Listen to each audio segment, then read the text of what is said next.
Yeah, so we'll make a start. So thank you everyone for joining us today. My name's Shauna Hellier. I'm a solicitor here at Forbes Solicitors. I work within the housing and regeneration property team. Just to let you know that this session is being recorded. So for those that have missed it or want to recap, we will send out a copy of the session as a follow-up, and you'll also get a copy of the slides as well. There is an opportunity to ask questions in this session if you just pop them in the Q&A box at the bottom. We'll try and answer them as we go through, but it might be that we'll do a roundup at the end or we'll follow up after the session. And if there's anything in particular that you want to know or that wasn't answered, my details are on the end slide, so feel free to drop me an email after the session. Um,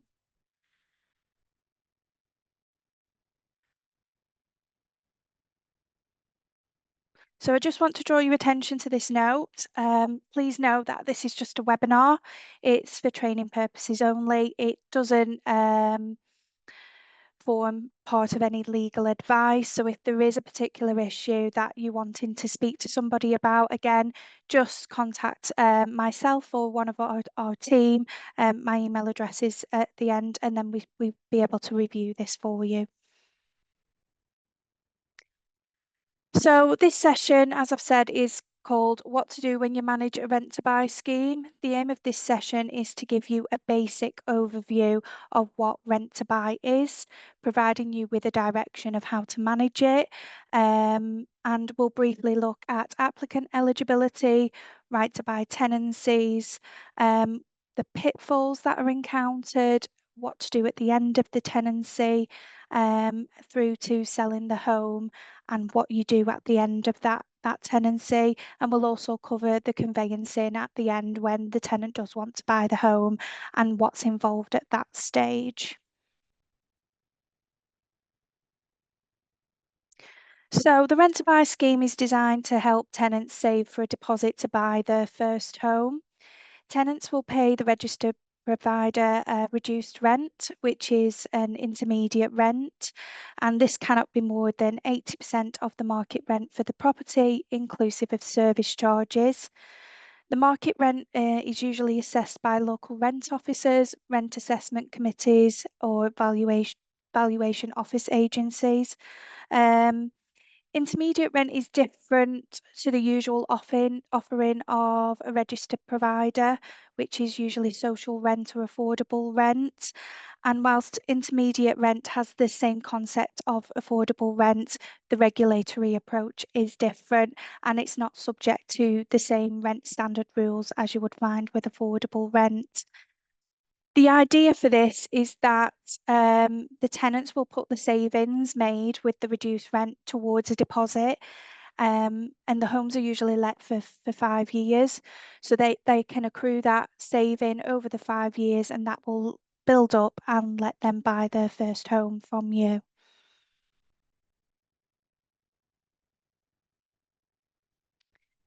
So rent to buy is available for working households, for those who intend to buy their home at the end of the initial 5-year period. But presently they're unable to afford a deposit and to buy a home on the current open market. So it's important that you carry out thorough eligibility and affordability checks against the prospective tenants. You'll need evidence of the work and the income. You'll want to do credit checks because you want to make sure that when you're letting it to them at the end of the 5 years, there is a realistic possibility that they will be able to obtain a mortgage and buy the property on the open market. So if they do have bad credit, which might prevent them from doing that, it's worth kind of looking at that at the start. When checking affordability, you'll need to make sure that not only are they able to pay the intermediate rent to you, but they're also able to pay the savings. So they'll be able to save that additional money and put it aside. What we don't want is that, great, they can benefit from the reduced rent, but they're not actually putting that money aside, and that defeats the whole point of using that saving to buy the first home, and they will never be in a position at the end of the 5 years to purchase that property. The capital funding guide does state that there's no minimum or maximum income threshold to qualify for the rent to buy, only that the tenants are unable to purchase their home on the open market, primarily due to the lack of deposit. Although I have seen online that some kind of take the line of maximum income of 80,000 or 90,000 if you're within the London area, which is in line with the shared ownership criteria. And whilst that might be helpful, and generally people who have those amounts of incomes would be able to afford a property on the open market, just it's worth noting that there is no maximum threshold. So just bear that in mind when you are carrying out your affordability and eligibility checks. The Rent to Buy scheme is only open to first-time buyers, although there are some exceptions. So if there's been a relationship breakdown, and one person has left the family home and they are looking to rent, but they can't buy the home at the moment due to the lack of deposit. So rent to buy schemes are not generally subject to many local authority nominations, although registered providers may wish to work with local authorities to identify local tenants. The only prioritisation which there would be is if that property is within a rural exception site or a national park or an area of outstanding natural beauty. Then most cases this would be agreed within a Section 106 agreement, and that agreement will likely set out the criteria and priorities. And the purpose of this is to address the needs of the local community and accommodate those who have a connection with the community. So, for example, they've lived in the community for a number of years, they've worked there, or they have family within a certain radius.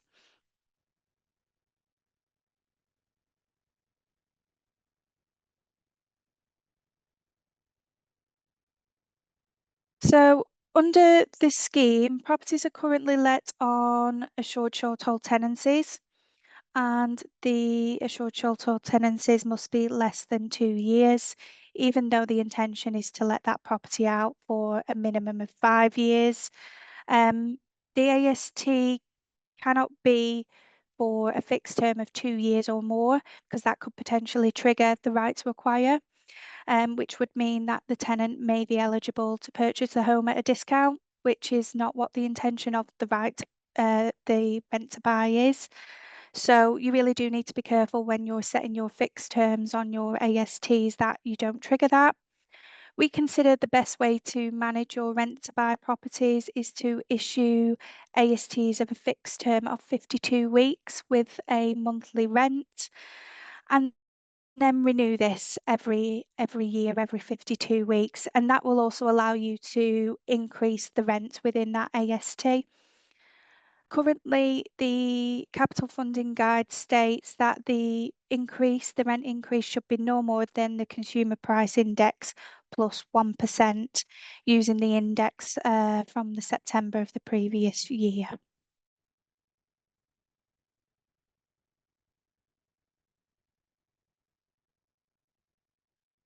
So what are the pitfalls?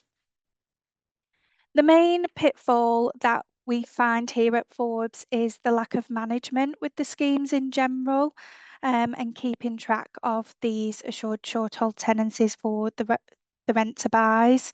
Um, your housing associations managing thousands of properties, and unfortunately, there's not a one size fits all for each tenure that you have. So it really takes a lot of manpower to kind of keep track of these ASTs to make sure that the intention is still there for the tenant to buy the home, that they're not rolling over onto periodic tenancies, because that can get messy.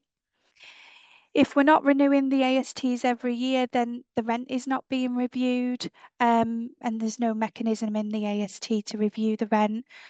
You could look at Section 13 of the Housing Act to serve notice to increase the rent, but then you might find that each property would then have different rent starting dates, different rent dates, and even different rents, which can make it particularly difficult for your teams and your income teams to manage that. So I do think it's best if you have one person who's dedicated or even a team, given the size of the schemes that you have, to manage these ASTs, to check when they're up for renewal, look at renewing those ASTs, look at the rents and do that and diarise it each year for the 5-year period.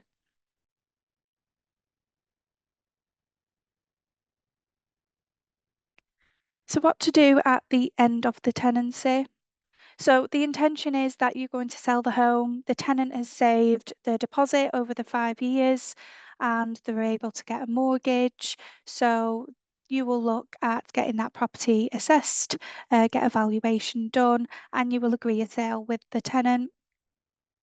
However, there might have been a change of circumstances that have been unforeseen that will prevent this. As with anything in life, things can happen, and it might be that the tenant isn't quite in a position to purchase the property. In these cases, you might consider to continue letting under the scheme because it does say it is only for a minimum of 5 years, so there's nothing to stop you from continuing with that. But what you would need to consider is whether there is still a realistic ability for that tenant buying the property. So, what are those changing circumstances? Is it something that could prevent them from buying the home? Have they lost the job? Is the income significantly reduced, which can affect their ability to save the deposit? Um, how long is it going to take them to save the deposit? Is it just going to be another year or is it going to be another 10 years?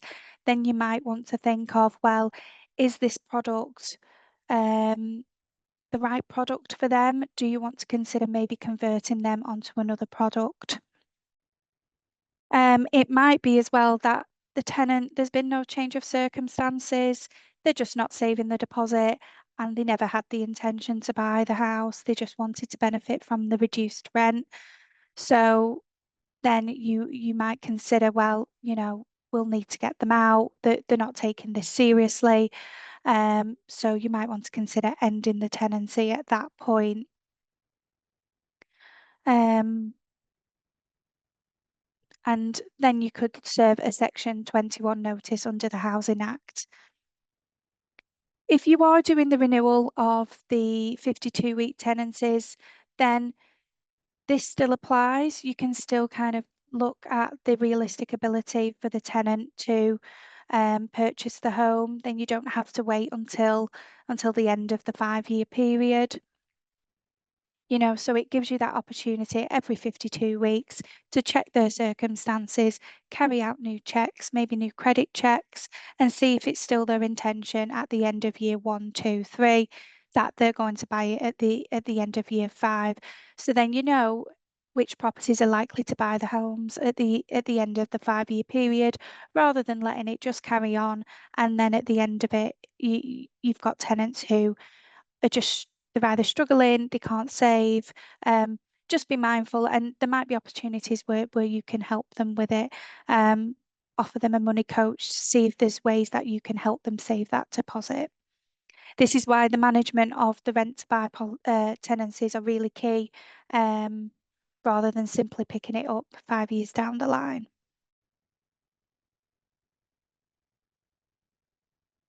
So to effectively manage the rent to buy properties, we consider registered providers should have clear and detailed policies and procedures to cover things like assessing affordability, renewing the ASTs and the expectations of the tenant, what the tenant needs to provide to you, how you will approach it, and how you will deal with the end of the tenancy so that it's dealt with fairly, and you're clear in terms of your management and your staff, and as well the tenant is clear on what they need to do and what your expectations of them are.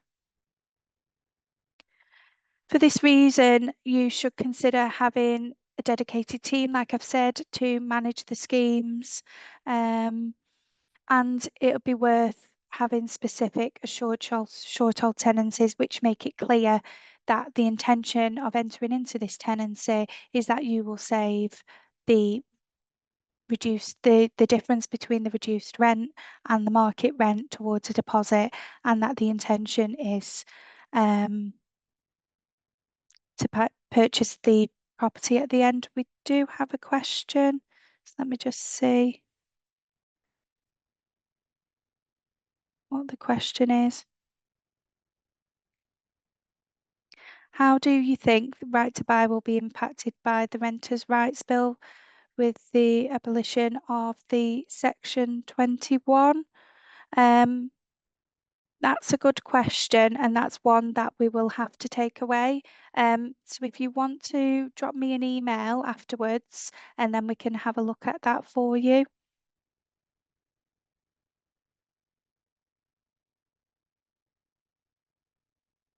So yeah, just back onto the management of the rent to buy tenancies.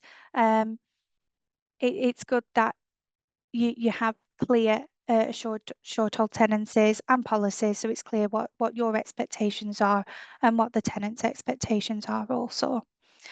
It would also be prudent to have these policies, procedures and documents drafted and reviewed by legal professionals who deal with the rent to buy, and often can identify pitfalls within the documents and may have any alternative perspective to help the RP manage certain situations.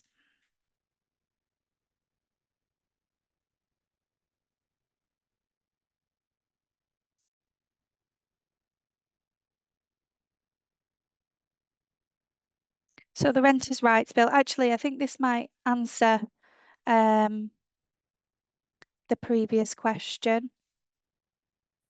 So, as you're all aware, the Renters' Rights Bill is currently moving through the House of Lords and is expected to receive royal assent and to be implemented later this year.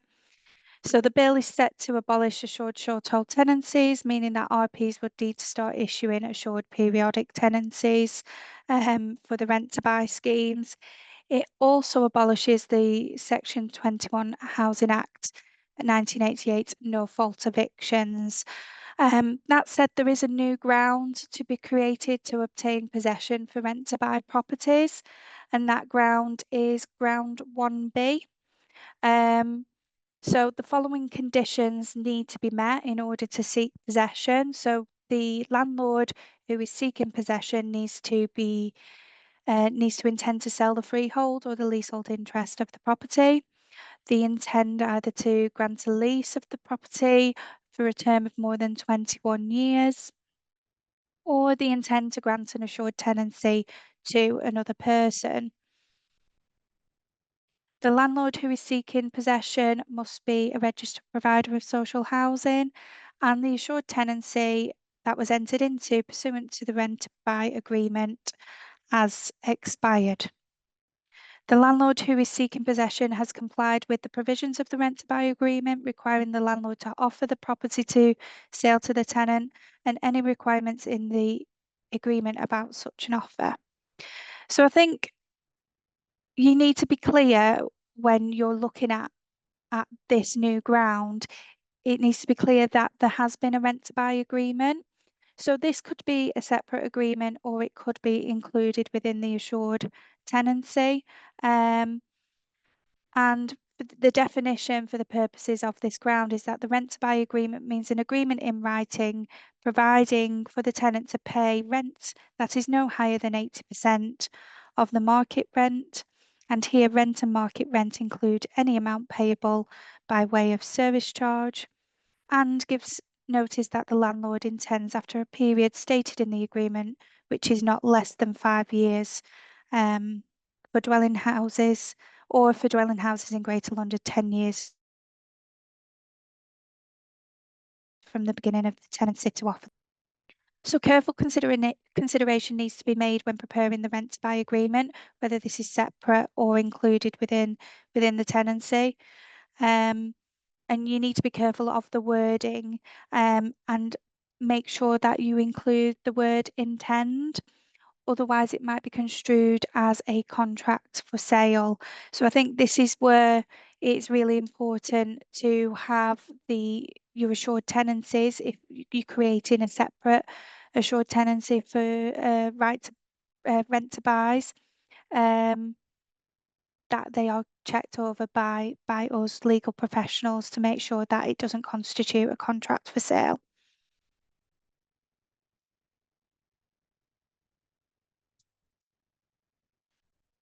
So selling the home. So at the end of the tenancy, you can sell the home outright on the full open market value to the tenant, or you might offer the tenant to buy the property on shared ownership terms. They can purchase the home earlier before the initial 5-year period is up, but that is at your discretion. As I've said, the sale is based on the open market value. If the property is being sold on shared ownership terms, then the tenant will need to meet the usual shared ownership eligibility and affordability requirements.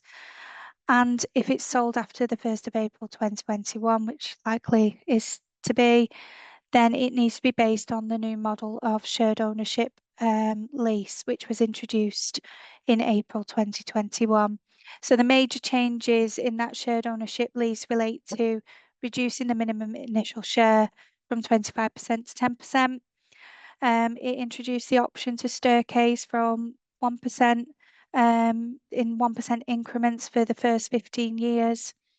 It reduced the minimum for purchasing larger shares from 10% to 5%, so it's easier to kind of increase their share in that property over time. It also introduced a 10-year period when the cost of any maintenance or repairs will be met by the landlord, and it reduced the nomination period from 8 weeks to 4 weeks if they wish to sell the property on the open market. So at the end of the 5-year period, it might be that, the deposit they've saved, whilst they have been saving, circumstances have changed. They might not be able to buy it on the open market, but shared ownership might be something that you can consider because there would be a lower deposit required and they could purchase a smaller share in the property, which would make it more affordable to them. So there are options available to the tenant at the end of the 5-year term, apart from continuing to let or you serving notice to evict them. It's worth noting that the voluntary right to buy and right to shared ownership does not apply to homes developed under the rent to buy. They are different products. So conveyancing. What happens once you get to the end of the tenancy? Everything's been fine. They've saved the deposit. They're happy to buy the property, whether it's outright sale or shared ownership. What happens then? So you would agree all the heads of terms in the usual way, and then you would instruct solicitors. Now, it depends whether this rent to buy property is on a larger scheme where it already has properties that have been sold either outright or on a shared ownership basis. Then you could look at using the form of transfer or lease which you've used previously for that. Although bear in mind, depending on the when the scheme was created, it does state in the capital funding guide that the shared ownership lease needs to be the new form of shared ownership lease. So that's always something to have in mind if it is an older scheme that has kind of continued down the line. If this is the first property that's being sold, all of them were rent to buy, or you've got some social rent properties in there, so you've never had it set up, then it might be at the outset when you're creating the tenancies, you're setting up that site for rent, that you also instruct solicitors to do the site setup. and create a standard set of documents at the outset. So this would include having estate plans drawn up, having plot plans drawn up.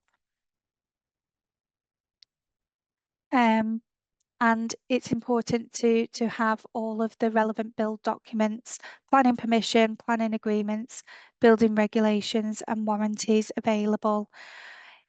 When I say it's easier to do at the outset, you'll find that, say, it's been 5 years and the tenant's looking to buy the property, officers may have changed, it might be difficult to find that documentation, which could cause a delay as well in drafting everything, trying to find all of that information and the time as well it takes to draft the documents, because we do a thorough review of all the planning information, all the uh, estate charge information. Sorry, I don't know if you heard that. It was just a fire alarm, but everything is good. Um, so yeah, it is really important to do it at the outset just to avoid delays once the sale has been agreed.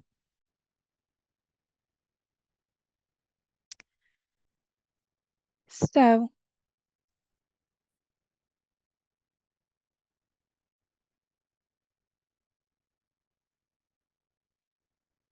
so as we said, we would draft a contract, we would draft the transfer, and we would draft the lease, which would be issued to the tenant solicitors. Um, the searches would be obtained by the tenant solicitor, and they would review all of that documentation and they would report out to the tenant in the usual way. Inquiries would be raised. So sometimes if you have had a previous scheme, it's probably good to keep all of this information together if inquiries have been raised on that scheme, just so we can make the process a little bit smoother. I have had it where we've set up rent to buy schemes at the end of the 5 year period, but there's been no documents drafted, and it just takes that little bit longer, and tenants can get frustrated because they don't appreciate or understand the process that it takes to set that site up. So the next step then would be to have documents signed, and completion statements would be prepared and issued in the usual way. And then the matter would be completed. Um, and that is really kind of going from the start, from rent to buy tenancies through to the conveyance into completion. So that would be the ideal situation. And that is a short session for today, but that in a nutshell is rent to buy. There's not much more than that really to kind of touch on in this basic overview. But like I said, if you do have any questions, pop them in the box and we will try and answer them. It might be that we need to take them away and discuss it with colleagues. See if anybody else wants to send questions in. I think we do have one. If the tenants are not able to purchase the property at the end of the 5 years, does this affect their ability to buy another house as a first-time buyer? I mean, I don't think it would affect them. If they're not able to buy this particular property, then I'm not sure how they would be able to buy another property unless it depends on the purchase price of that property. At the end of the day, they're still a first-time buyer. Um, I think this is where it's good where you do the renewals every 52 weeks, just to make sure that it is still their intention to buy that property. Circumstances might change where that property is no longer fit for them, and then you can have that conversation about maybe moving them to a different property, or they may want to end the tenancy and they can buy a property somewhere else.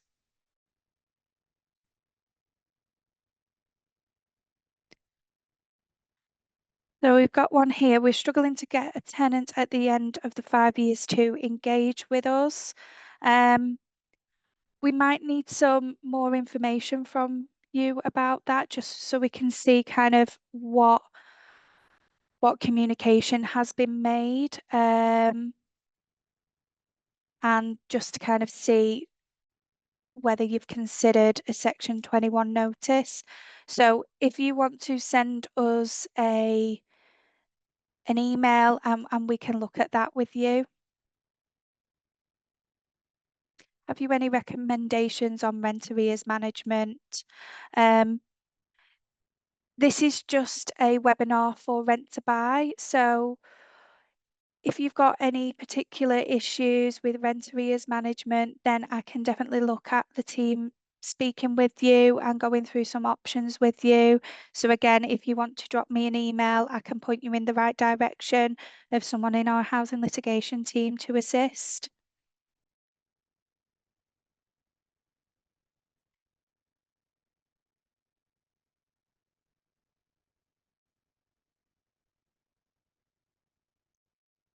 So if a customer wasn't able to purchase at the end of the 5 years, but could, for example, in 2 years' time, can you extend the rent to buy tenancy by those 2 years, or would it be a year-on-year extension? So the way we would suggest that you manage it would be a year-on-year extension, but with the intention that that would continue for 2 years. So you could grant a further 52-week tenancy, and then at the end of that year, you can see whether they're still working towards that goal of purchasing it within within the next year. So yes, you could do that. Let's have a look.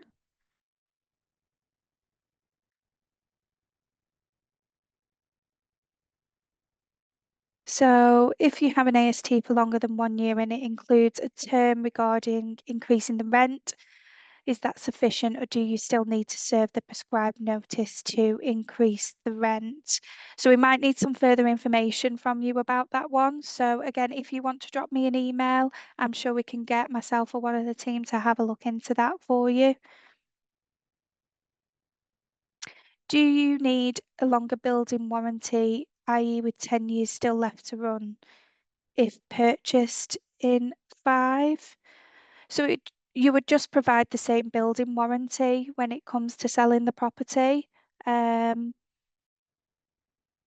so I hope that answers that one. When we pull all the sale documents together, we will get a copy of the building warranty, and it would just be whatever's left to run. The difference, I guess, is as well if you're selling on shared ownership terms, um, under the new shared ownership model lease, then the landlords would be subject to the 10-year period for repairs. Is there a specific process we have to follow if they don't qualify for the rent to buy? Also, can they remain in the property? Also, when the property's relet, is rent to buy given to the new resident? So I'm not sure what is meant here about if they don't, what is there a process if they don't qualify for the rent to buy? Do you mean you're looking at giving them another property on another tenure? If you could drop me an email and I could maybe get some more information from you to discuss that, that might help. If the property is not suitable for the tenant after 5 years, but they have saved and want to buy, can they request to buy another property without starting a new 5-year rent to buy tenancy? That's a good question. And we might have to look into that in a little bit more detail. Again, if you want to drop me an email and we can get that from you.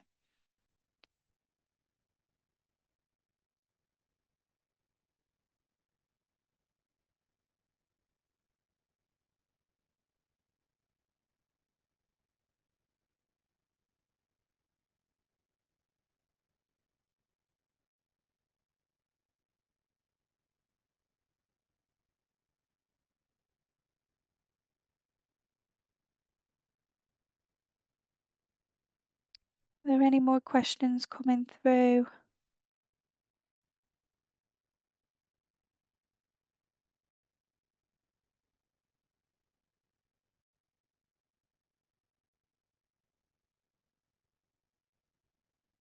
Okay. What is the issue with the fixed term AST? Why does it need to be a fixed term? So the requirements for the Rent to Buy is that it needs to be for a fixed term of less than 2 years. But in our experience, the management of it is better if it's for a fixed term of 52 weeks.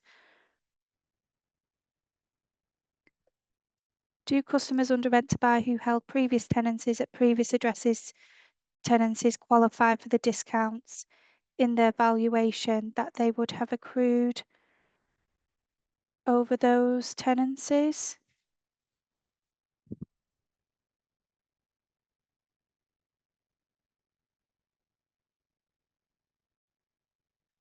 So are we talking about the discounts under right to acquire here? If you could drop me an email about that and I can get some more information from you about that, that would be great.